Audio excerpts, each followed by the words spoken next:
Pleasure to open this workshop of ECC STAR with a talk on the future strategy for accelerators as outlined in the European update for the particle physics strategy. I'm Stephen Gibson. I'm from Royal Holloway, University of London, and the Deputy Director of the John Adams Institute for Accelerator Science. So I'm afraid my background isn't as a theorist. I originate from actually the Atlas experiment. Was my previous history, and now I'm more into accelerators and helping to deliver the beams that we all dream of. So this session, I hope to motivate you that accelerators indeed, of course, as we all know, drive discoverers, but importantly, what will be the future technologies that will improve on our state-of-the-art method. So I'll begin with a simple motivation, and then the talk is really divided into the near future, so looking at of course the High Lumi LHC project that's now underway in terms of construction, and the technical capabilities that have been addressed there and are continuing to be addressed there that will be applicable at future colliders. I'll then look to the mid-future, linear colliders, of course ILC and CLIC, and larger future circular colliders that have been outlined, the focus on FCC predominantly, and also others. And then in the further future, I'll look at some more advanced techniques, so the Muon Collider, advanced acceleration, and perhaps finish with some real dream beams. So as we all know, the motivation is to address the fundamental questions of particle physics that we're all familiar with. Many are listed there, and accelerators of course enable us to collide particles with two very important parameters: the energy to create new massive particles and ultimately probe matter at the smallest length scales. So you can see a little cartoon of the scales that we can approach down to less than 1 atometer at the quark level with accelerators. And of course, the other important parameter is the luminosity required to observe these very rare processes. And the luminosity is indeed dependent, of course, on the number of bunches, the number of particles that we can squeeze into the accelerator itself, and ultimately the size of the beam at the interaction point is the very important parameter to determine the instantaneous luminosity of the machine. Now, advancements in accelerator technology have driven discoveries. So some examples of that, of course, being the discovery of charmonium and the Jabe site, and the tau lepton with the development of the electron-positron storage ring at Spear. Stochastic cooling, as developed by Simon Vandermeer, and together with the Detector physicists, have led to the discovery of the WZ bosons at CERN, and the powerful superconducting coils at Tevatron, of course, brought the top quark discovery as the energy frontier was reached. And of course, we're all familiar with the giant leap in energy and luminosity that then came at the LHC, that rather rapidly delivered the long-awaited Higgs Inglet boson. So the question now is, of course, what limits the energy reach of current machines? So a typical plot to show is this one, the so-called Livingston plot of equivalent fixed target energy, which is seen to increase by around a factor 10 every 6 or 8 years. And what typically happens is there's one technology runs out of steam, another technology takes over.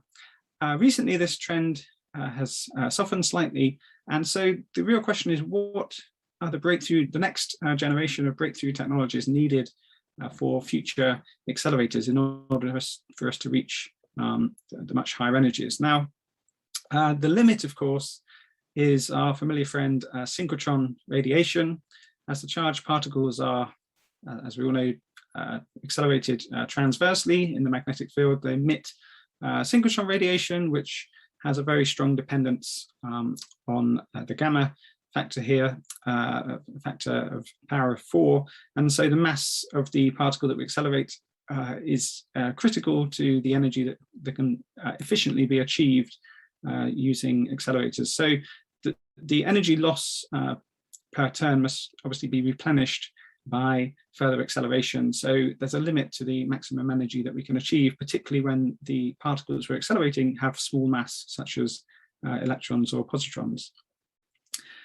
Nonetheless, electron-positron colliders have been an incredibly important and vital part of the build-up of the standard model of particle physics. So LEP was, of course, the beautiful predecessor of the LHC, developed to probe the electroweak, the Z, particularly the Z boson, and I was quite excited while I was a summer student at CERN in 1999 to see the LEP break the 100 GeV per beam energy at that collider.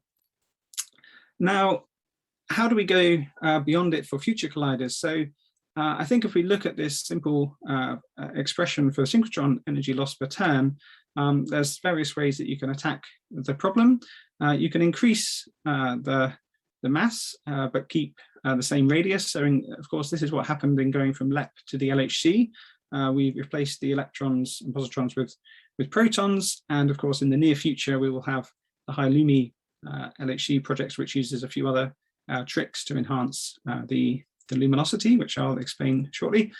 The other aspect is to increase R. So by increasing the radius, you can, of course, reduce the effect of synchrotron radiation at that same energy. So this is the idea behind going to the very large 100-kilometer circumference tunnels of the FCC. And in order to keep the beams within such large radii, of course, you also want to increase the field strength. And this, for the FCC HH, hadron-hadron machine, requires very high field magnets.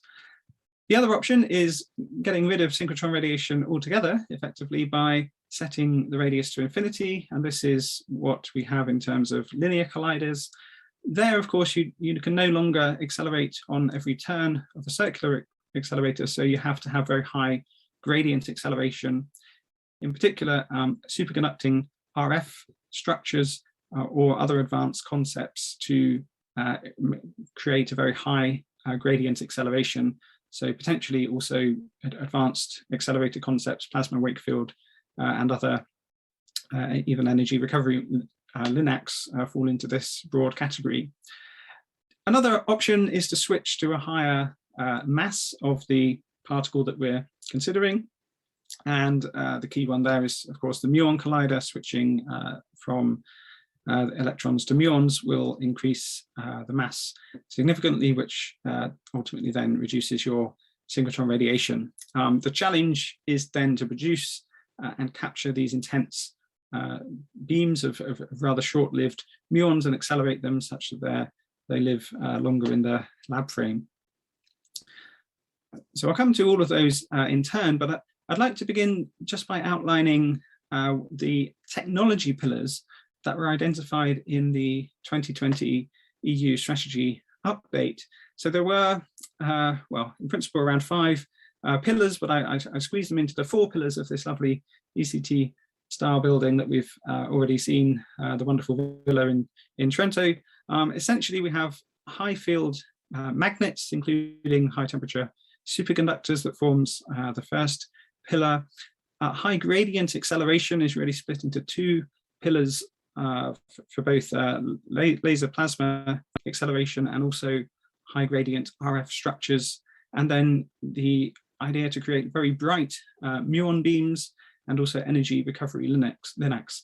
So these are the pillars on which the future strategy leans in terms of developing the roadmap for the next decade. So as was identified in the strategy, these pillars form the basis of, as I mentioned, an accelerator R&D roadmap, which has been commissioned, if you like, by CERN Council. So they've charged the LDG at CERN, the Laboratory Directors Group, to develop this roadmap.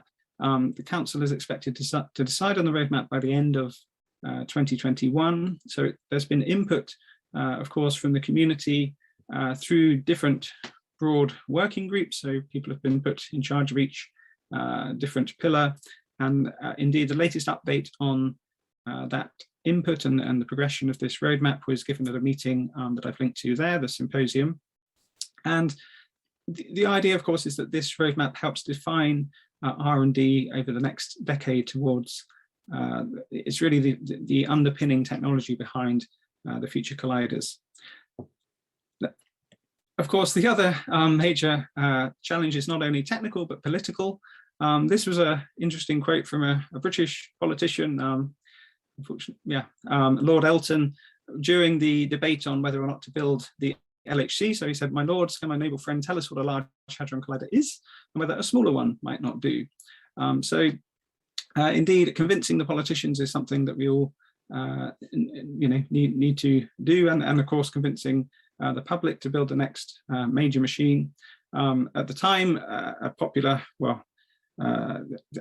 politician was depicted in a cartoon to help persuade the politicians at the time to build the LHC, which of course was done and has been extremely successful. So I'll now move on to the next part of the talk. So looking at the near future machines, and in particular high Lumi LHC and the technologies that have been developed there that are applicable to future machines.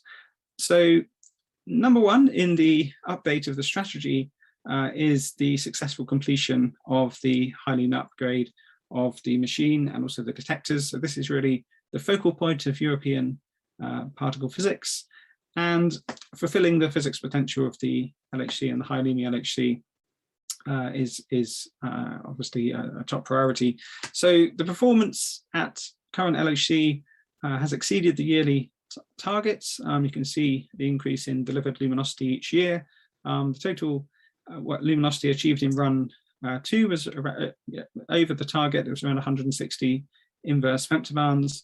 So it's been very impressive. But of course, to pin down the Higgs couplings even further, we'd love to increase that luminosity by around a factor 10 in terms of the integrated luminosity.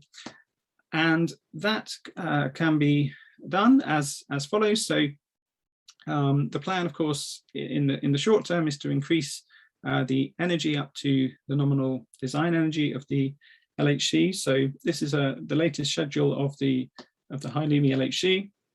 Long shutdown 2 was extended slightly, of course, due to the pandemic, but run 3 proper will start next year and take place for 3 years with an extended year-end shutdown just after 2023. And then we'll move into long shutdown 3, which is the key shutdown to upgrade the accelerators and of course the general purpose experiments ahead of runs 4 and beyond, where the target is to increase the integrated luminosity by around a factor 10 compared to the run 3 target. So the question is, how is this achieved at the machine? There are various important aspects that are required to improve the accelerator. I can talk about many of those, but I think the ones that I'd like to focus on, and apologies for the slight UK focus on these slides, but I had some slides prepared for how the UK are involved in the project. So I think it's just a good example to show. So of course, in collaboration with CERN and many other institutes, the crab cavities have been developed, and so the crab cavity cryo module there is shown installed during a test at the SPS. So the UK has been involved in various things: crab cavity, cryo module construction, collimation efforts, so looking at cleaning of the beam halo and off momentum particles, etc., and cold powering of the accelerator components, and also diagnostics. Indeed, also upgrading the injector chain of the LHC has also been vital. So this was quite a big, really one of the biggest projects in the UK in terms of accelerator science. recently. So the first phase was an £8 million project, and now the second phase was announced last year, and it's a £26 million project to help upgrade the LHC, and the science minister said nice things about this.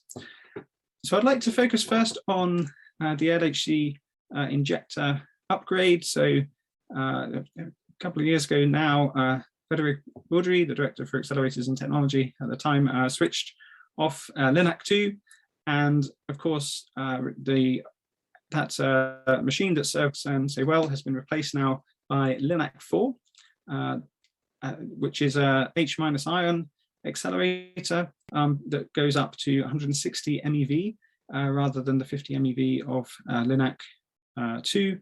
And the benefit of using H-ions is the charge exchange injection into the proton synchrotron booster. So this enables the phase space painting into the initial stage to achieve a much more brilliant beam for LHC. So by reducing effectively the emittance at the start, this aids the overall accelerator and the beam parameters that can be achieved. So this is now fully operational. It's been commissioned over the past, well, really a couple of years, and is now supplying ultimately protons for the whole chain very, very recently. So the key thing, of course, is that in order to reach the emittance requirements for the high Lhg LHC bunches, that couldn't be achieved with the existing machine. You can see the parameter here over on the right-hand side for high Lhg LHC, but by switching to the H- accelerator and other upgrades of the injector chain, that's now been achieved. So another key technology that's required at any accelerator is the cleaning of the proton beam. So the beam is essentially an extremely hot object with a huge amount of stored energy. Even at the LHC, there's 350 megajoules of stored energy in the proton beam. That will only increase even more at the FCC HH, so it's equivalent to going from a TGV to some sort of Airbus A380.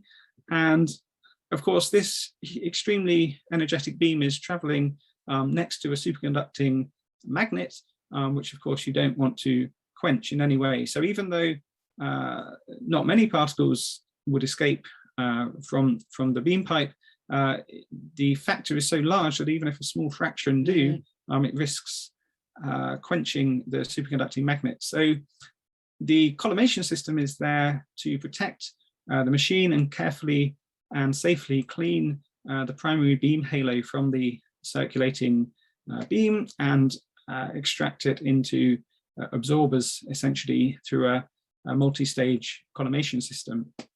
And this system can be simulated. So we can see here a simulation in, well, it's a package called BD-SIM, beam delivery simulation, which is both a tracking and energy deposition simulation based on JOUNT4. And essentially, this is a JOUNT4 model of the entire LHC accelerator. And the interactions of the beam halo with the collimation system are then simulated, and all the downstream showers are shown. So here is a map of the energy deposition as a function of the accelerator position. And you can nicely see that the main peaks are in the black collimators and rather few in the colder regions where you don't want the energy deposition to be. Another key technology for high Lhg LHC is to develop novel collimation techniques.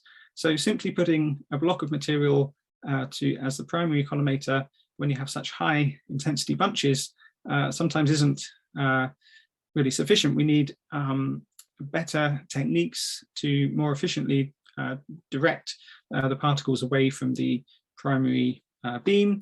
And so one concept is to use a bent crystal, so-called crystal collimation, where you can capture the passing halo via channeling along the crystal lattice, the gaps between the crystal lattice essentially. And if the angle is just right, you can in fact channel those particles out of the machine and safely dump them in an absorber downstream. So that's been tested over a number of years, and in fact, crystal collimation is now already a part of the forthcoming Run 3 experiments and will be used for ion collimation.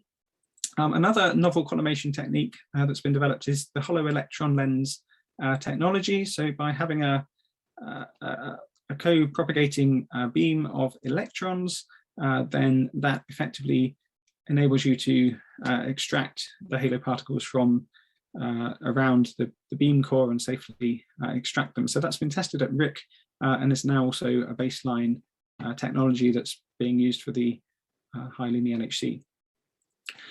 Other key technologies, as I mentioned, is superconducting RF. So here you can see a host of SRF, well, various different structures that have been developed for different accelerators around the world. I won't dwell on this slide, but one of the key ones for high linear LHC has been of course, the crab cavities, which are hosted in a cryo module. That were these cryo modules were built in a clean room here up at Daresbury in the UK, and that was installed recently at the SBS. So just a reminder, of course, I would say really the key technology for high linear LHC is the crabbing of the particle bunches. So at the moment, there's a collision angle between the two beams, and the bunches pass through each other at an angle. And this effectively reduces the luminosity achievable. But by rotating the bunches and allowing them to collide head-on, you can improve the overlap between the bunches and thus increase the luminosity. So here's a simulation of the nominal 23 interactions per bunch crossing at LHC, which will increase up to, well, in this simulation, 140 vertices per crossing in the high linear LHC. Of course, this creates huge headache for the detectors. I spent many years working on a pixel detector, and the idea of disentangling that many vertices in one bunch crossing is a huge challenge for the hermeticity and for the granularity requirements of the detector. But nonetheless, simulation shows that this is possible with the latest layouts and designs. But it's a way for the detectors to swallow this huge amount of data that will come in future. So indeed, what the good news is that these crab cavities have been tested already in Run 2 at the SBS accelerator. And here you can see on the lower right some diagnostics which have measured the tilt of the bunch, a very short, about 1 nanosecond long bunch that you can see has successfully been crabbed by the crab cavity in the vertical dimension.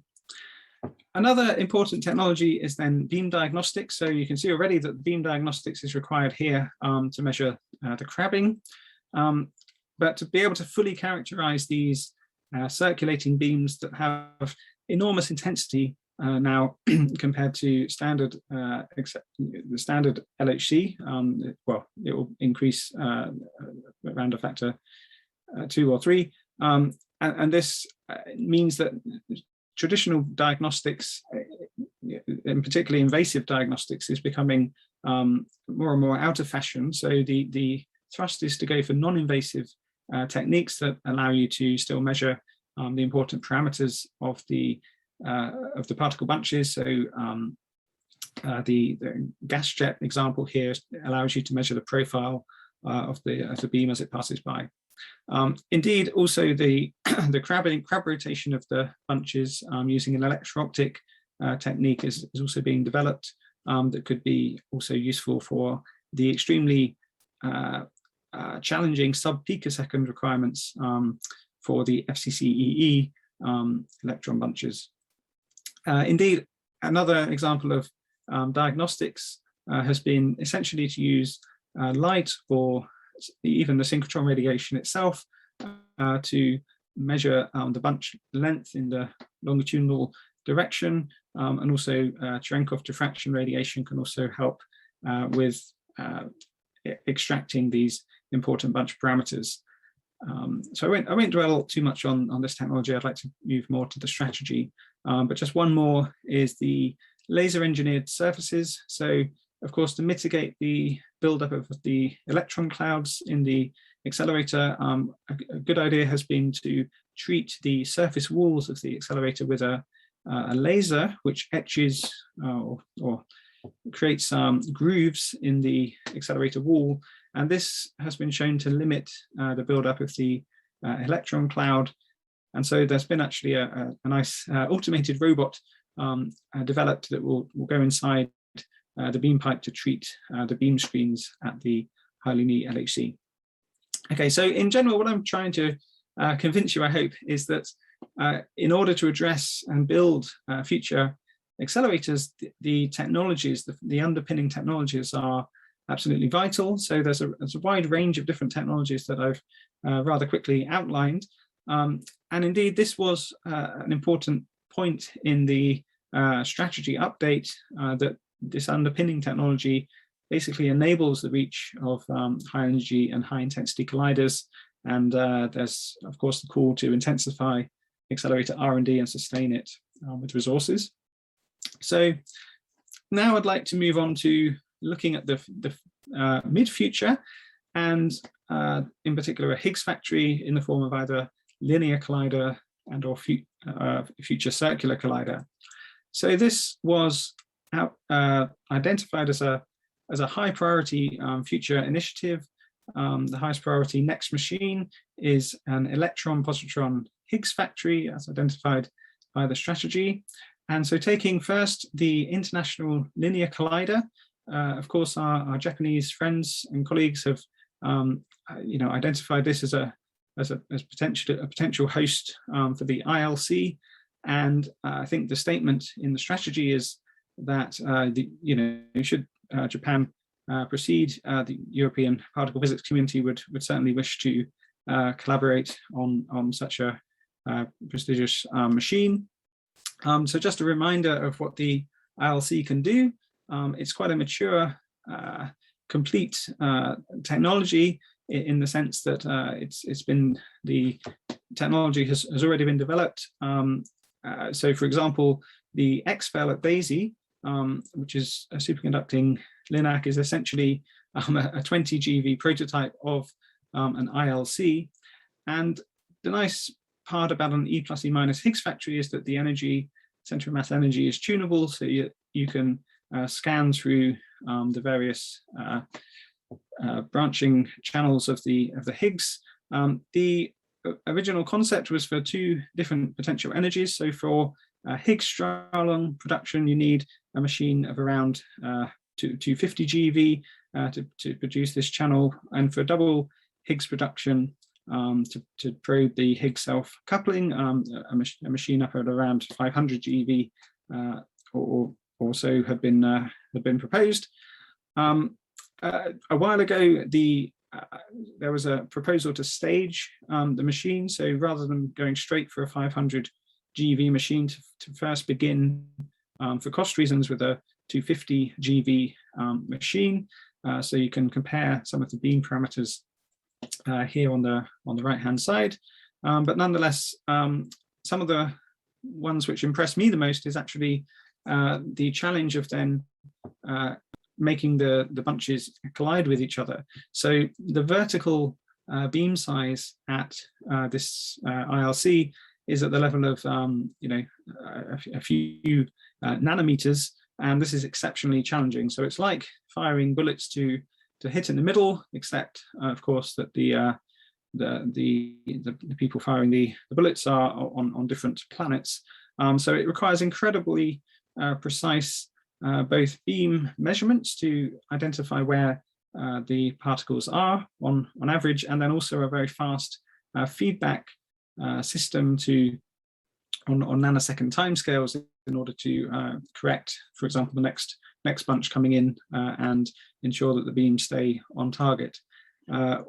Some of the diagnostics for that, for example, have been laser wire diagnostics and very fast feedback, and also for the very nanosecond, for the nanometer level precision, there's a technique that's a cavity beam position monitor, which allows you to essentially monitor the lateral position of the beam within the accelerator extremely precisely, effectively by using a resonance of this cavity. A particle going in through the middle generates a monopole mode, whereas if it's offset, it generates a dipole mode. And using this sensitivity, you can achieve, it's been shown, resolutions of around 20 microns or better.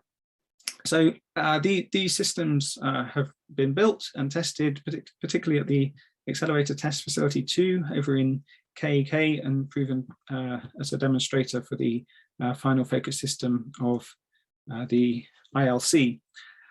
So where are we in terms of the actual realization of such a machine? So ICFA, the International Committee for Future Accelerators, announced a new phase towards preparing for the ILC back in August of last year, which was to set up this preparatory phase for the ILC project called the pre-lab. And well, initially a directors group to develop a proposal for the pre-lab. So here you can see this, we're now at the start of this process. So the charge for the working group in this international development team was to essentially prepare a document for submission to the Japanese MEXT ministry in the context of a bid for pre-lab funding. So this was proposed last year for summer this year. And indeed, the proposal has now been written, so you can find it at this DOI. And it goes through various broad concepts of such an accelerator in the Kitakami mountain region in Japan. And obviously you can see the various work packages of this accelerator proposal. So it's a beautiful region. Here's an artist's impression of what the ILC might look like in the mountains in Japan. So for now, of course, it remains an artist's impression, but we very much hope that the next stage would be hearing how this proposal fares when it's considered within Japan. I'd like to then move on to the next accelerator, so the Compact Linear Collider. This is essentially, of course, it's a straight accelerator, but the key difference is that instead of using the superconducting technology of ILC, there's a dual beam, drive beam technology that transfers the energy from one beam to the main beam. And again, this is a project which has been proposed in various stages up to a multi-TV machine. So initially operating at the 380 GeV required as a Higgs factory, but ultimately could be upgraded to a much higher energy accelerator. Here you can see the layout for Click 380 would fit almost within the LHC ring at CERN with an IP in the center. The key technology has been the drive beam technology that's been demonstrated already at the Click test facility at CERN. So here you can see a fairly interesting picture of the high frequency RF, so X-band drive beam technology that's needed, and the beam parameters are shown there. So there was a big collaboration behind this. It's been a project that's been already active for many years. A conceptual design report was in 2012. A project implementation plan was released in 2018. And obviously it's still there's some way to go into. There's the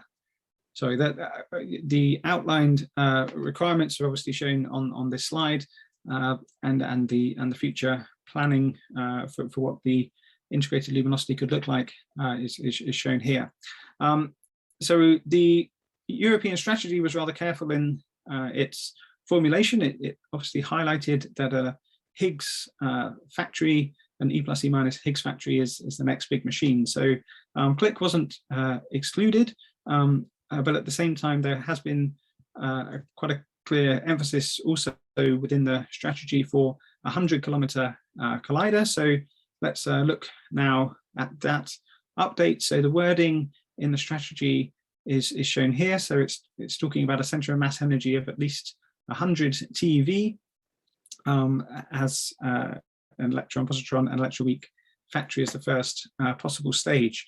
So this has helped to stimulate more efforts on the FCC. So prior to the European strategy update, there had been a Eurocircle design study for the FCC, which had progressed to some maturity.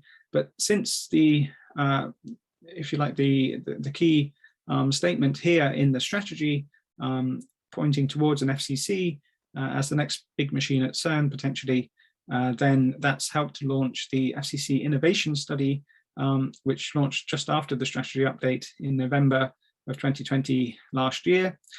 And this helps to begin to address this mandate from the strategy update to basically deliver a conceptual design and implementation plan for an FCC. So initially consisting of an FCC EE, Electron-Positron Collider, and ultimately moving to a hadron-hadron machine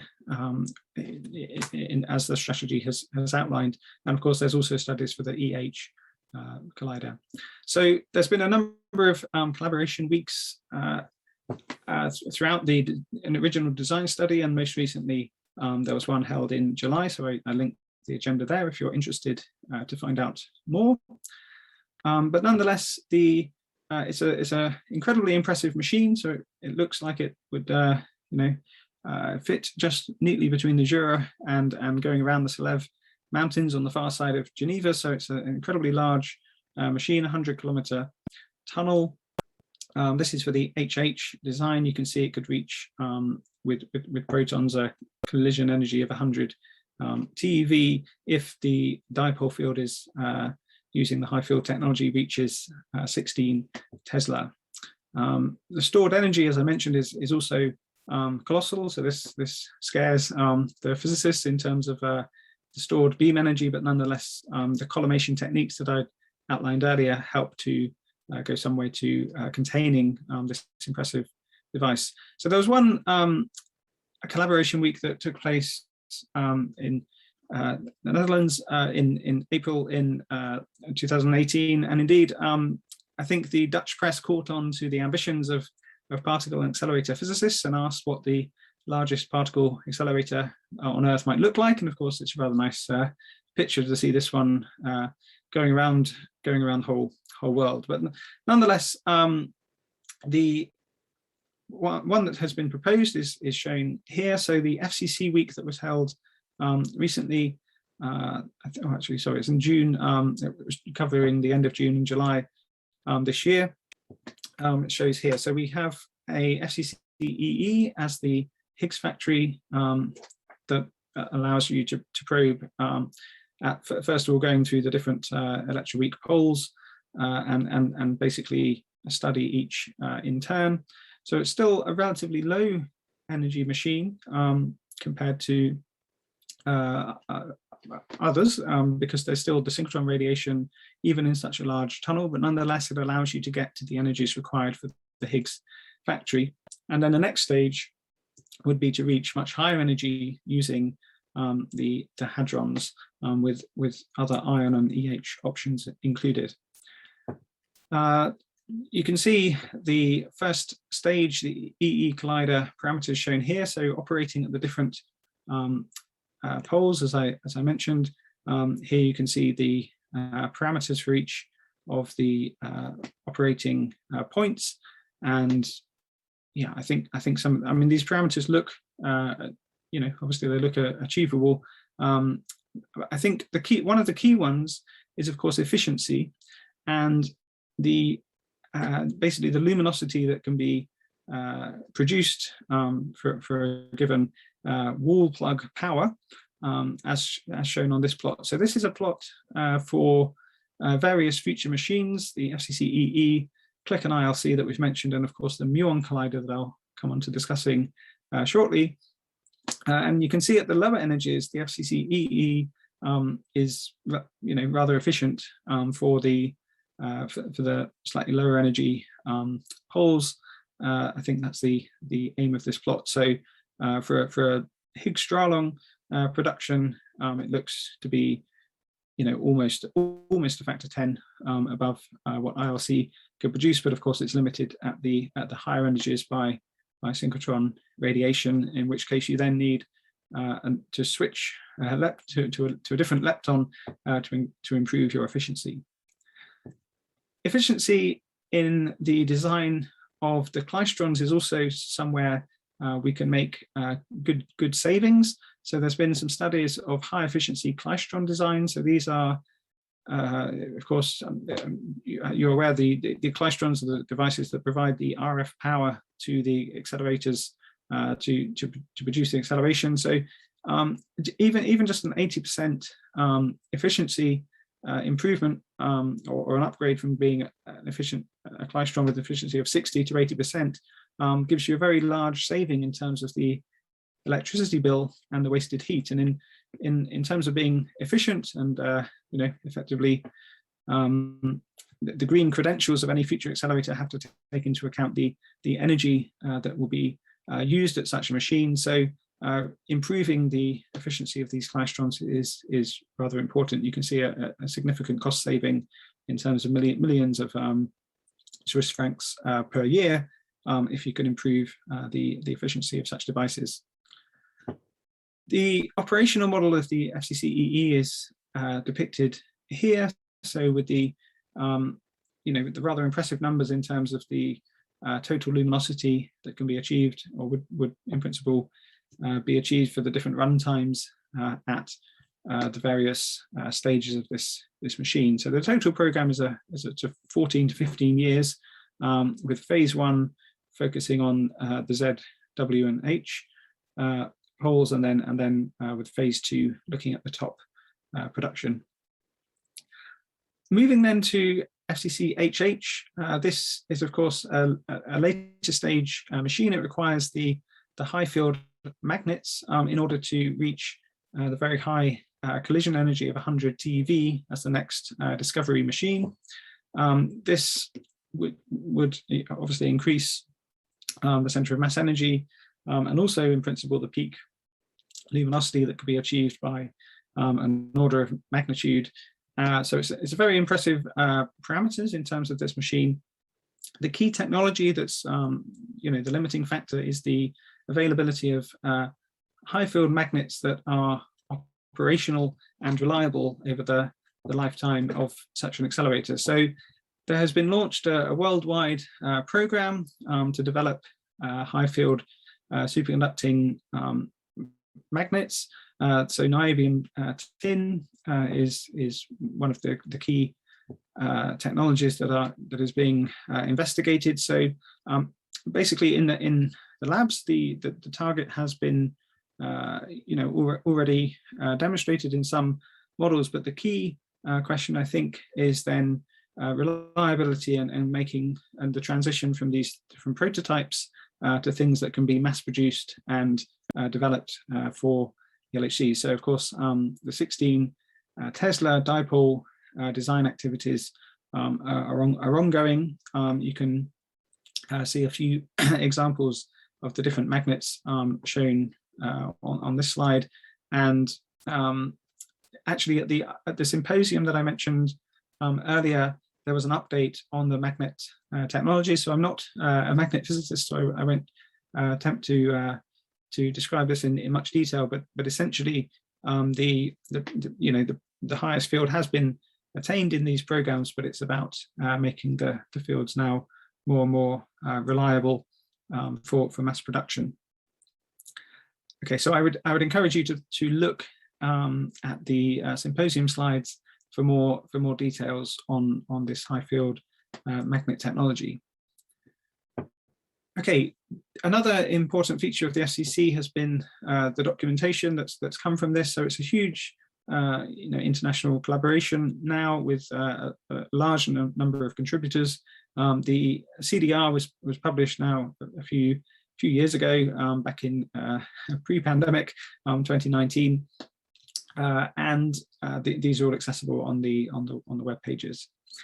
So the next step, I think, is really thinking about the feasibility of building such a machine, as was outlined in the recent FCC week by Michael Benedict, the overall responsible. So what would the timeline look like for this feasibility study? So the aim of the innovation study is basically to assess the feasibility and produce a report. So this is what's the work that's currently ongoing in terms of the fundamental design and investigating the risks, the environment, and then a detailed design phase leading to a report by around 2025 with a project cost update. So this has been stimulated by the European strategy update and is the next phase. So hopefully by 2025 we would have a very strong and clear idea of the feasibility of such a machine. I think this slide was rather nice one, looking at possible future scenarios of future colliders on a relatively a broad timescale. So the title of the talk was related to the fast track for dream beams. So we can continue to dream for the technologies which will bring those dreams closer. But in the near term, the question is what to build and in which order to build it. So here are a few different options as to what may or may not be built, but you can see the interplay between these machines on the international stage is obviously a critical thing to consider. So it very much depends on what other nations decide to proceed with, and but you can see that certainly within Europe, the key machine for the next decade is the hydrogen LHC, but beyond this, there's the options, of course, of CLIC or FCC-EE, but that could, in principle, if a decision was made by, say, shortly after the feasibility study in 2025, the tunnel could be built and FCC already operating within or by the late 2030s, and then operating at the next stage by 2050. So this is the rough timescale of this kind of machine, and then FCC-HH requires further development, but that could be in the further future. It's obviously been proposed to start with the if you like, the green options that are shown here as a Higgs factory. However, there are also other options. So I would say that ILC, CLIC, and FCC-EE are all very tasty options that we would certainly be delighted with. But another, or perhaps even more interesting option is a Muon Collider. And the main advantage, as I mentioned here, is of course the ratio of the masses of the leptons that reduces the synchrotron radiation, and allows you to fit a TeV collider into a very small ring.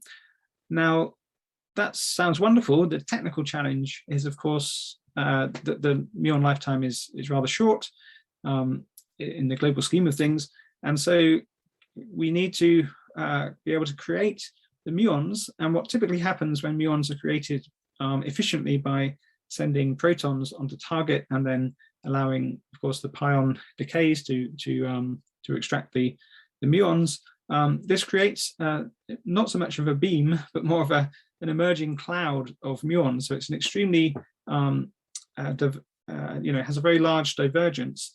And so capturing these muons and turning it into a useful beam quickly enough to then accelerate into the relativistic frame, so that the lifetime is extended, is a major technical challenge.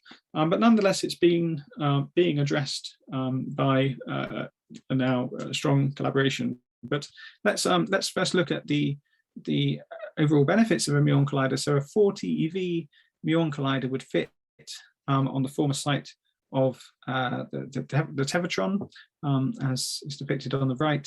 But as I mentioned, the key thing is to produce the muon beam and cool the very large emittance of that beam so that the short-lived muons can be captured.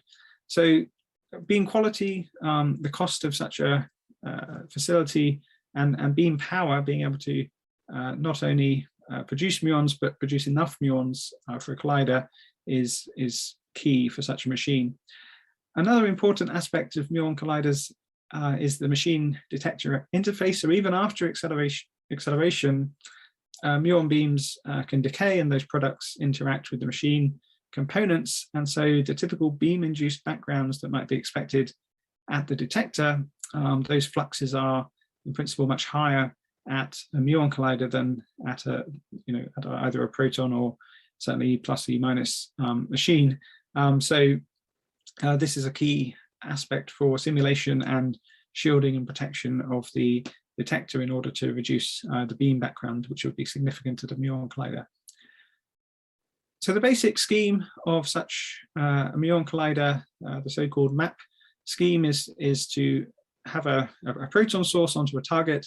And so after producing this high emittance beam, you then need to cool it. So there's a cooling channel that's required, and low energy acceleration, and then of course injection into an accelerator ring, and ultimately to bring those beams into collision. So you need to do all of that rather quickly by ramping the magnets as fast as possible. There's the potential also to do energy recovery. So there are various schemes, but I'd just like to focus on the cooling aspect. So there's been a rather nice demonstration. It's taken a number of years to get to this point, but there has now been proven certainly the first stage of the mice experiment, the Muon ionization cooling experiment that was demonstrated over at the Rutherford Appleton Laboratory in collaboration with the US, among others. And essentially, protons on target are then cooled by interspersing, the absorbers, and then having magnets to collimate to keep the particles in helical paths and then provide further acceleration. And so this was demonstrated at the experiment. So here you can see the ratio, which basically a ratio greater than unity is observed when both the full with both the, different absorbers in place, and this is essentially, it was published in Nature and is a demonstration of muonization cooling. So at least the absorption stage, it didn't have the acceleration in this particular demonstrator, but nonetheless it's a very promising first step towards muon cooling. I'll come on to talk more about the muon collaborations shorter, but another key alternative scheme, so rather than producing the muons by sending protons onto a target, it's also possible to produce muons from positrons hitting a thin target, which then collides and produces a muon pair, and then the muon pair can then be captured. And the key point here is that the muons that are generated in this method actually have very small emittance and very small, well, relatively small energy spread.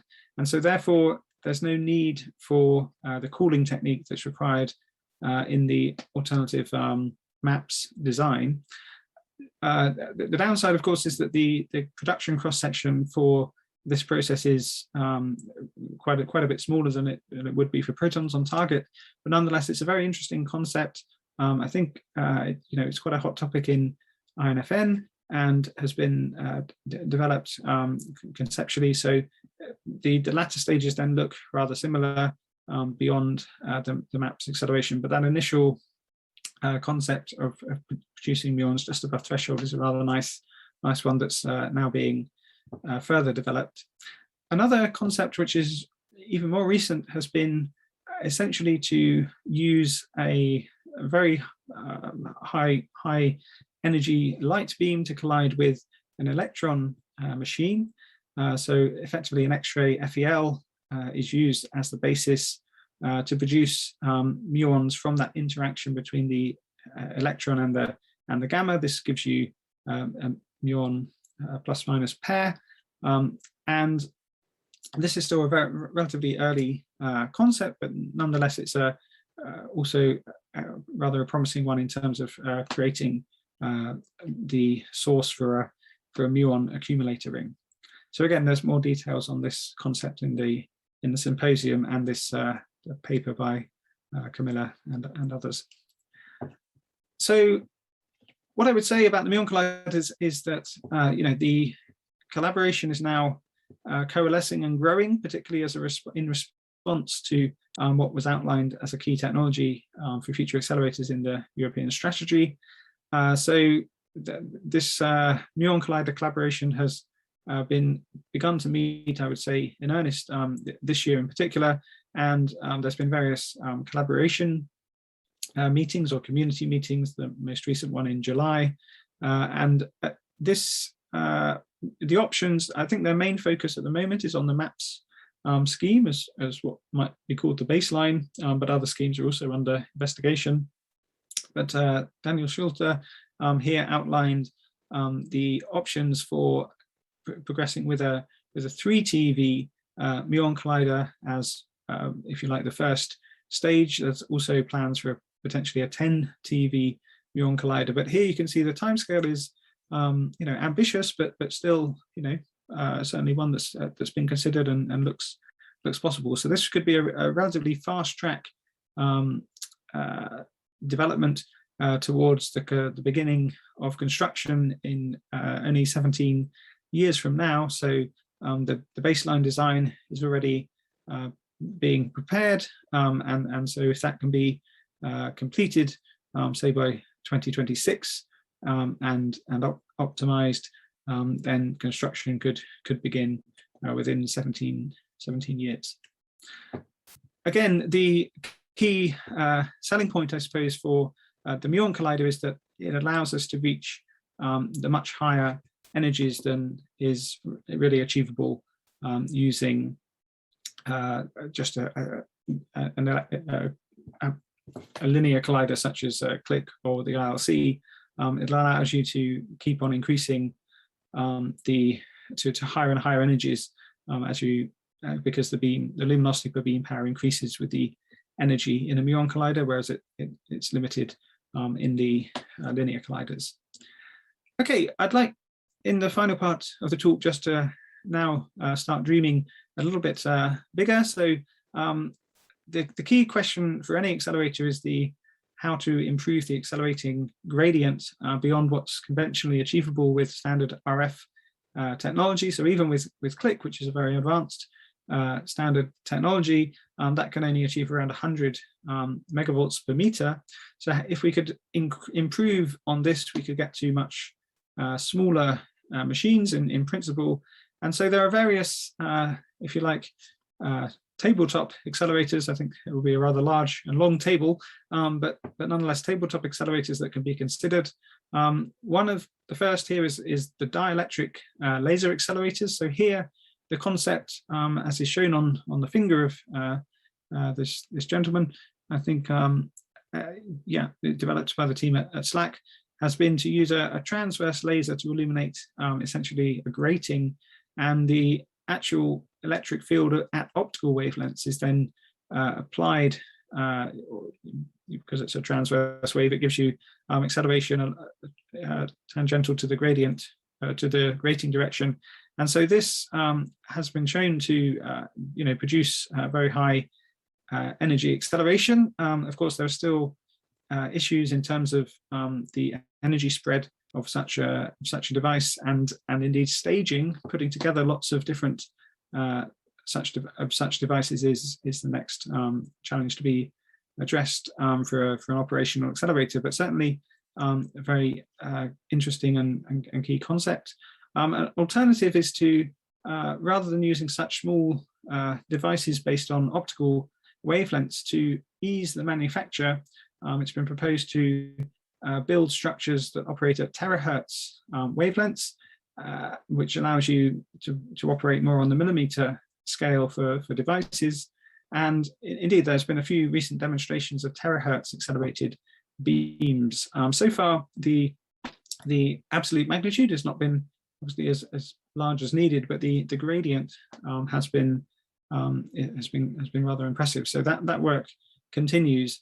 And then a very promising area is, of course, laser plasma Wakefield acceleration, in which a laser pulse is fired into a very hot plasma, which generates a wake field of the plasma, and in this case, a self-injected electrons then accelerate behind the propagating laser pulse in a cavity or bubble that obviously then ride this plasma density wave and allow you to accelerate to high energies. A rather nice method has been also to inject a pulse train of laser pulses, so a train of laser pulses that then increases the amplitude of the plasma wave, and this again allows you to reach very high gradients with effectively an easier to produce laser configuration.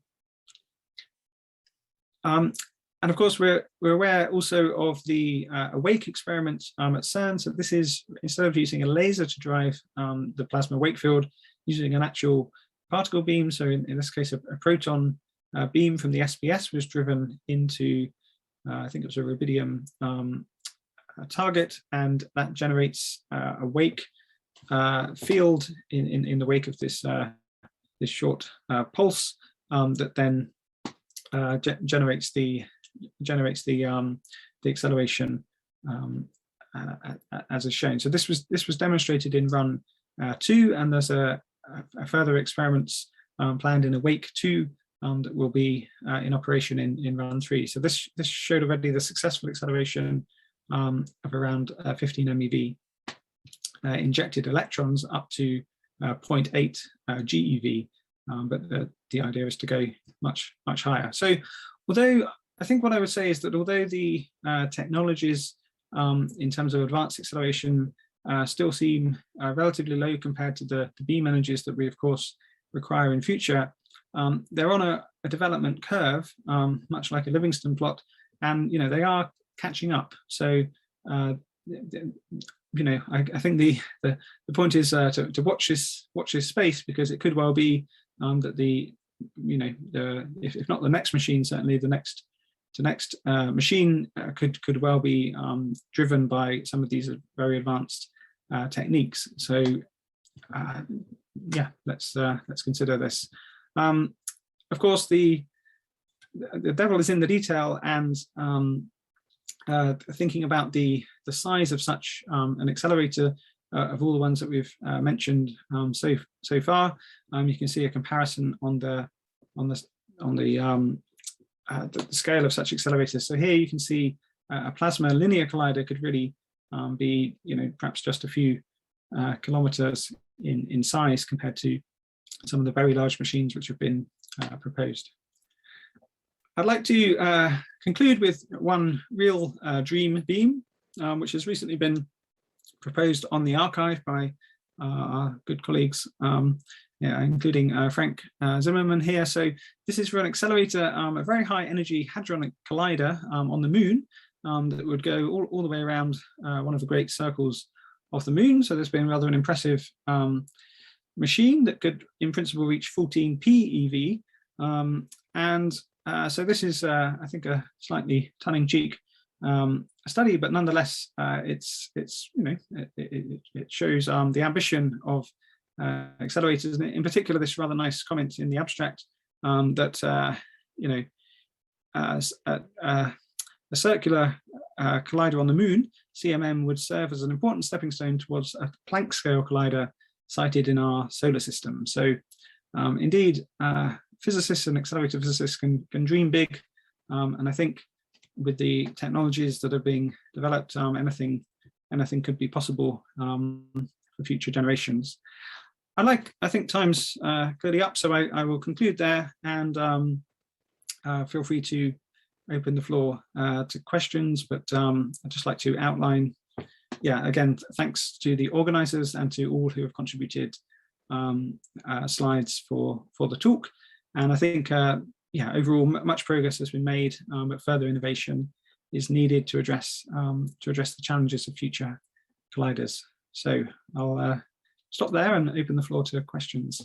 Thank you very much. Thank you, Stephen, for a very complete overview of many things that are ongoing in this area. I see Roberto raised his hand already. Yes, congratulations, very nice talk, and I'm glad you are transmitting from Royal Holloway, since I spent 3 years of my life, or my research life, there in the early 80s. Oh, brilliant. Yeah. Okay. Now, I have a couple of questions, or if you like, subjects for discussion. Muon Collider. It is a very interesting machine, of course, even if maybe it's not so small as in the picture that you've shown, because at the end, to have high energy beams, you need in any case some large structure. However, you mentioned the nice idea of getting the muons from plus and minus collisions, which is the lemma concept, which, however, in the last couple of years I've seen has lost a bit of momentum, basically because there are less and less people on the NFN side working on that, which is just a matter of life. Okay, the issues there is that clearly the concept is nice, you solve the problem of the mittance. However, you need to have luminosity at the end of the day, and the difficulties there is to get a decent luminosity. You have to invent tricks and so on. So the problem for the moment is still conceptual, is not completely solved, even if it is a very nice idea. But I mean, I see the community decreasing, unfortunately. So all the momentum on Muon Collider, the human resources momentum for the Muon Collider, I see on the map option, where you have a proton driver and whatever. But there is the issue of the cooling. You have mentioned the mice experiment, which had at the end a nice result, but it was just a conceptual test, because if I remember well, it's just an handful of muons that have been cooled. And again, you need to continue and really demonstrate that the cooling is feasible. So I arrive to the question, do you see the community working on that in UK? Because it was, I mean, a UK-based project with the help of the Americans. So you see that community growing, because this is a requirement if you want to progress on that, because really the cooling of the muons is the point there. And I mean, you have shown this map with the time scale and so on. So for the demonstrator, having a demonstrator, and at the end of the day, having a mu plus, a mu minus in collision, at least at low luminosity, but doing that, I mean, it is the prerequisite, because I mean, otherwise, so I mean, are people really, is the community growing up, at least on the British side? So Roberto, thank you very much for the fascinating question and overview, and I agree completely with everything that you've outlined there. Indeed, the lemma scheme, it was a very interesting proposal that was put forward, I think in 2019, at least that archive paper was dated from then. I agree, sadly it's not got as much momentum behind it now, and I think you've outlined perhaps the reasons. I think the luminosity of such a machine is of course key, and the cross-section is relatively low. So that's perhaps one of the fundamental limits of such a concept. But of course, there might be good ideas about that. So indeed, yes, the logo here from the Muon Collider International Collaboration is relatively new. And I would say that the community actually really is growing in response to the mandate by the European strategy to look into such a technology further. And as I mentioned, their baseline design is indeed for the MAPS technology. I think one of the first aspects, of course, is to build a demonstrator of such a technology, particularly for the full 60 cooling that's required. You're right, of course, mice, although it's very good in what was achieved, ultimately wasn't funded to do the full demonstration that was originally envisaged from that collaboration. So, but I think that the community is now growing. So what started perhaps originally, the Muon Collider, I guess, formed probably more over in the US and the community over there as perhaps something to be built, perhaps as a successor to the Tevatron, along with it actually came from the UK. Sort of, there was a neutrino factory effort in the early 2000s, I seem to remember, where this coalesced into looking at things like the mice experiment. I would say the community, it perhaps shrank a little bit in recent years, but since this mandate, I think there's been a renewed energy amongst those interested, and there are now regular meetings of the accelerator community. I know that my group's been approached to help with the Muon cooling design, for example, just in terms of the simulation effort.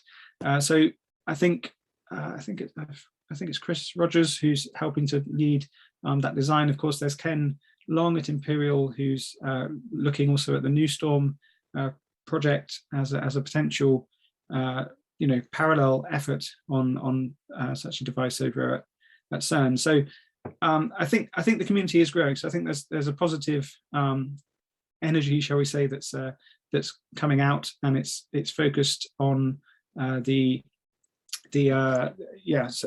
and it's being coordinated, I think, from Daniel Schulter at CERN, but with input from all the different nations. I think there has been, I believe, an input from this Muon community to the accelerator roadmap that will now be considered in the coming months by LDG and CERN Council. So I think that's the formal process.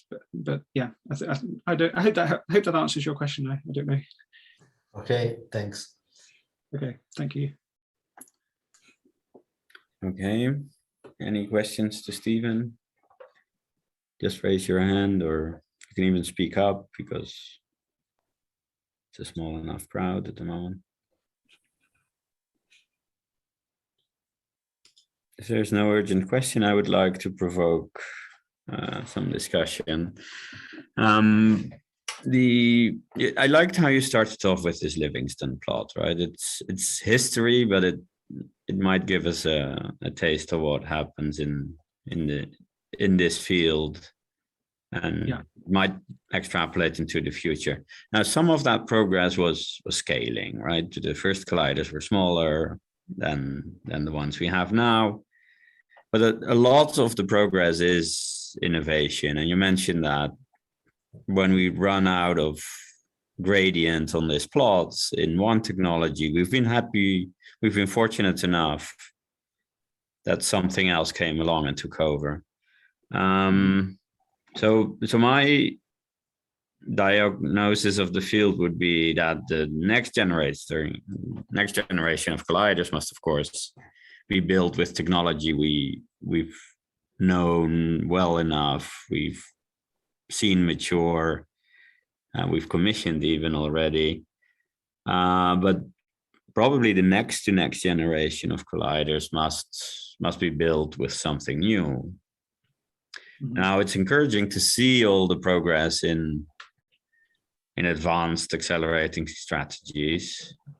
There are many new ideas, but for a non-expert, it remains a bit unclear which is the winning horse, right? Do we even know that yet?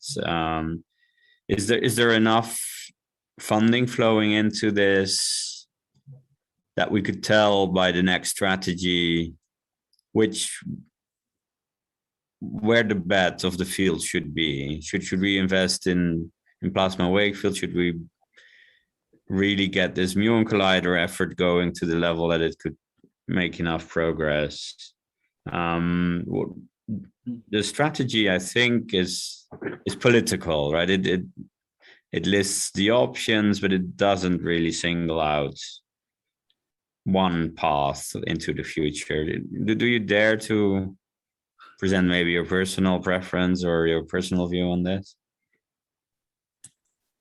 Well, that's certainly a provocative question. No, thank you. It's a very good point. So clear indication from these Livingston plots is that, of course, we need new technologies in order to drive certainly the next generation of colliders. What we can currently do with superconducting RF technology from either an ILC or the other more standard options, as I mentioned with the ice cream cones, you need something a little bit more exotic for the next generation. So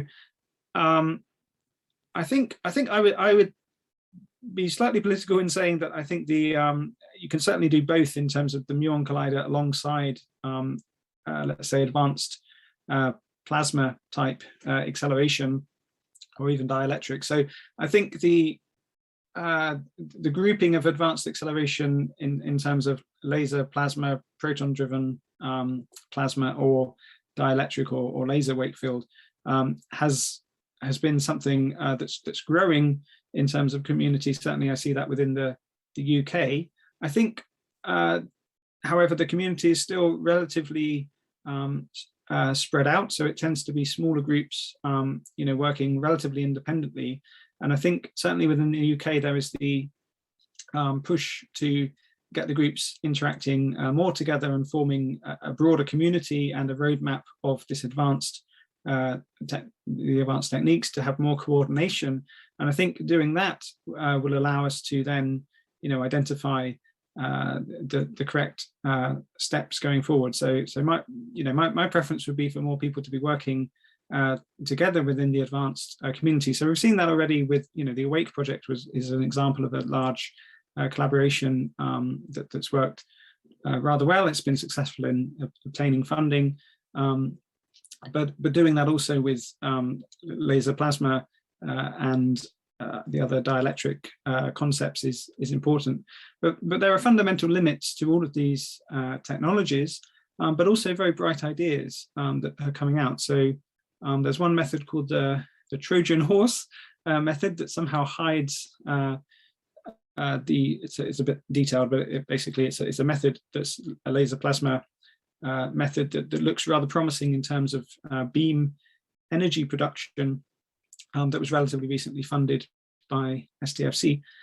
And so I think there are some very promising concepts that could push that technology forward, but there's a difference really in terms of the applicability of these different technologies to certain concepts. So of course, as particle physicists, we're after the big next collider. I think what can happen with these types of technologies that they're developed, perhaps with the collider in view, but ultimately they then get diverted into something else like a portable X-ray source or something a bit smaller, because the key issues are staging. And so I think having a community to address these, to really identify the key challenges that need to be addressed by the different technologies, and then developing literally, I guess, a roadmap towards that is important. So that process has begun. I think there has been a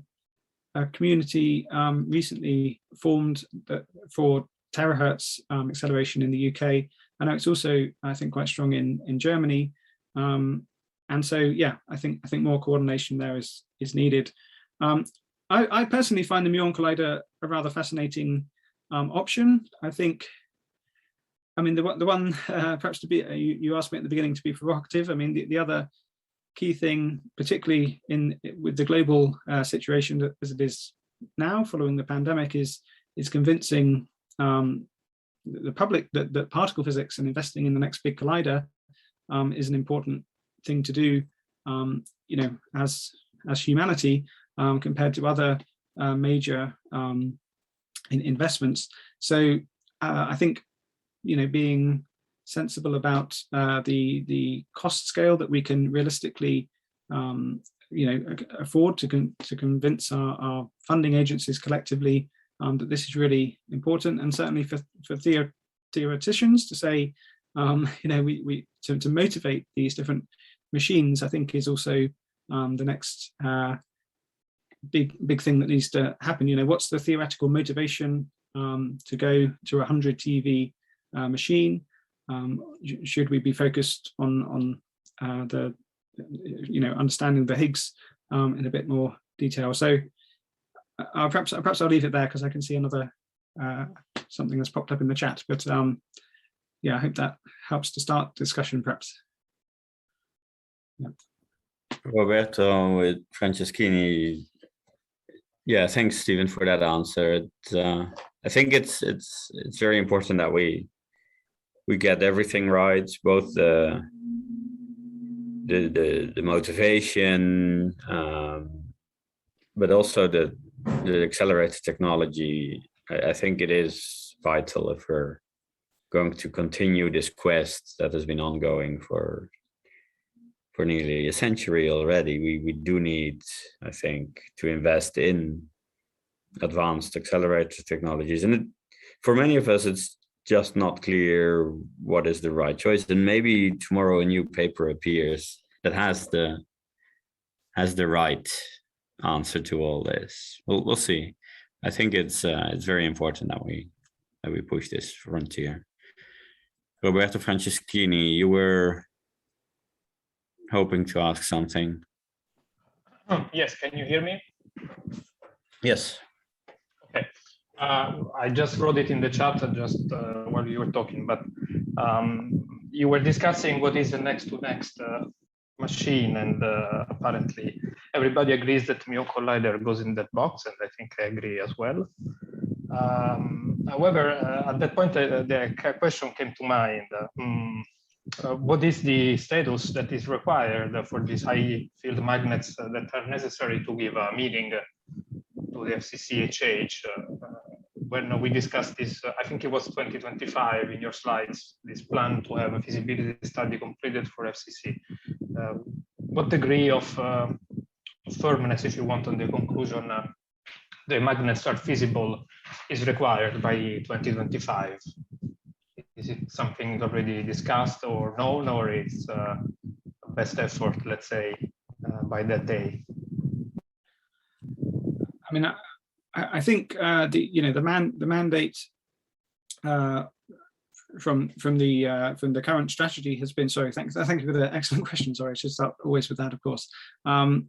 So the mandate has been to develop this feasibility study and to launch these questions into basically developing the conceptual design report for the FCC EE on this kind of timescale. I think this is really I think I have to agree, it's kind of a best effort situation. So I think probably the reason for aiming for 2025 is, of course, to be used as input to the next European strategy update. So I think we have this natural rhythm to assess the feasibility of these different machines on the timescale of the next strategy update. So of course the target, I think, will be to push to show that such high field magnets are possible on that timescale. But of course it depends very much on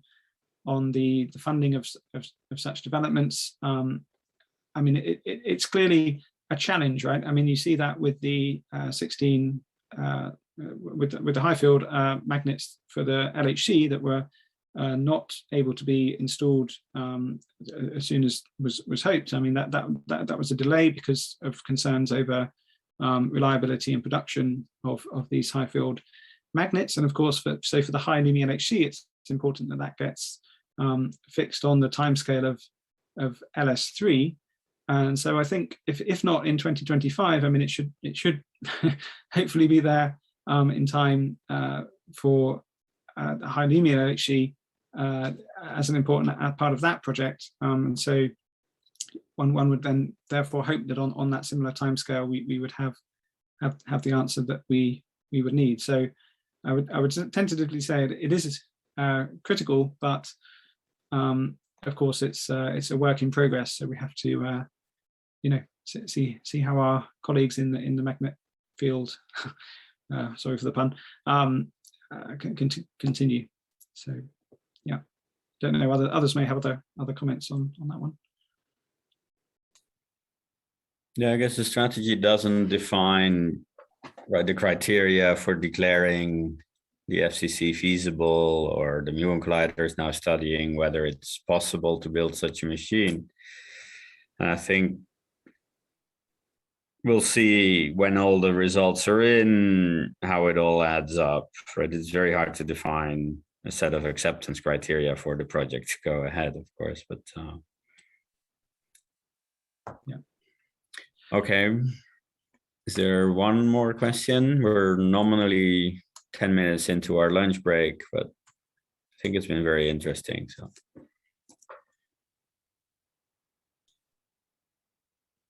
Okay. I think that's it. So we should thank Stephen again. We'll resume after this long lunch break that we have today at 3:30 with Astroparticle, and the Bruno Tuschek story is also in the afternoon. So I hope to see you all back after the break. And thanks everyone for connecting, and thanks Stephen for the excellent talk.